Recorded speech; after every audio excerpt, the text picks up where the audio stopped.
আমাদের যখন রাজনৈতিক মুরব্বী বলতে একজন বেগম জিয়া, এবং যে কোনো ক্রাইসিস তৈরি হলে আমার ধারণা উনি কাউকে যদি ফোন করে চা খেতে বলেন, এমন কোনো দল নাই যে মুহূর্তের মধ্যে সেখানে হাজির হবেন না। দেখেন, সাইদি সাহেবের যখন রায় হলো তখন 2 দিনে 153 জন মানুষকে পাখির মতো গুলি করে হত্যা করা হলো, কিন্তু জামাত ইসলামীর নেতা বেগম জিয়া তখন সিঙ্গাপুরে ট্রিটমেন্টে ছিলেন।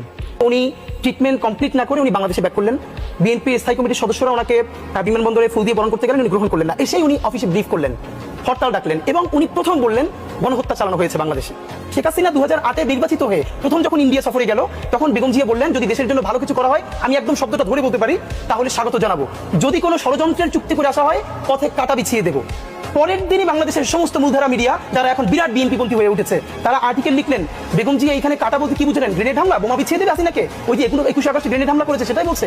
গণমানুষের কণ্ঠস্বর হয়ে উঠতে পারা, এবং ভাবেন তিনি কিন্তু একজন নারী, এবং একজন নারীর জন্য তার সন্তান হারানো। তারেক রহমান সাহেবকে যখন পিজিতে 111-এর পরে নেওয়া হয়েছে, আজকেও ছবিটা দেখছিলাম, এবং তখন আমরা ছোট, বেগম জি ওনাকে দেখতে গেছে। তারেক রহমান সাহেব ঘাড় সোজা করে মায়ের কোলে মাথা রাখতে পারতেছেন না। একজন মায়ের সামনে সন্তানকে পিটানো হচ্ছে, পরের সন্তানটাকে অলমোস্ট হত্যা করা হয়েছে, সবকিছু নাই হয়ে গেছে। কি পরিমাণ ঔনারশিপ দেশ, মানুষের প্রতি কমিটমেন্ট থাকলে তিনি বলেন এই দেশ ছাড়া আমার আর কোনো জায়গা নেই, আমি আর যাবো না। দেশের বাইরে আমার কোনো ঠিকানা নেই, এটাই হলো আমার ঠিকানা।